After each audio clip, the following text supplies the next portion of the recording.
You see my Black Panther shirt? I know you do. I know you do. What you said?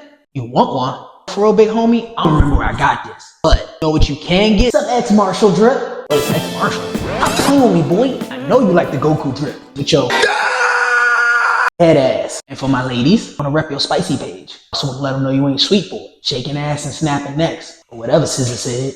Just go to xmartial.com and use code BLURREDMON1051 and get 30% off your total purchase. Get gear that's not only stylish, but quality. Same if not better material than the big brands for a fraction of the cost. Who knows? Maybe you'll even get some play at the next Naga tournament. Because we all know you won't get no gold. Oh my God. Do you even know why you're doing that?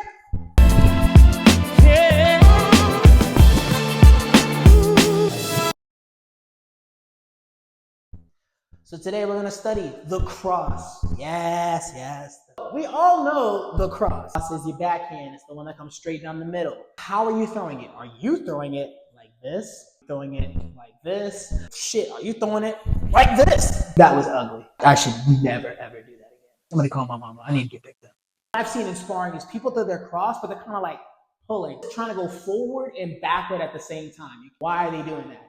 Because throwing a cross puts your face in a very vulnerable position, because unlike the jab where you can kind of stay out at arm's length because it is a lengthy punch, the cross requires you to go forward sort of into danger, and for everybody that shit is scary.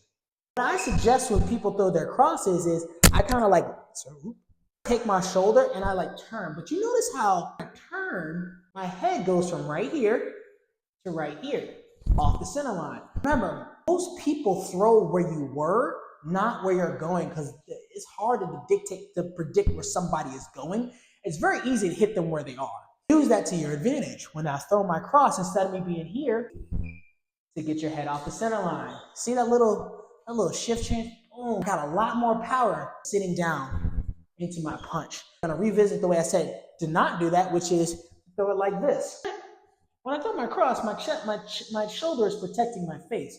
I'm throwing it like this. Not only is my shoulder protecting my face, but this entire arm's length is protecting my face. It's very good against opponents who just like sit there and don't have head movement. So when I throw my cross, boom, I'm kind of obstructing the whole camera. Make sure that when you throw that cross, you are lifting that arm. Don't throw it down here. It doesn't work as good. Throwing that cross, boom, the arm has to come up to protect your face. Reasons why are just as important as the devastating force you're trying to put behind your strikes. Make sure you understand the why of things so that it becomes more clear. I tell people all the time, because I understand the why of stuff, I'm more emboldened to keep trying it. If you understand the why, it's easy to keep accessing it because you're not going to second guess it. It may not work the first time, but you know it freaking works because you understand the ins and outs of it.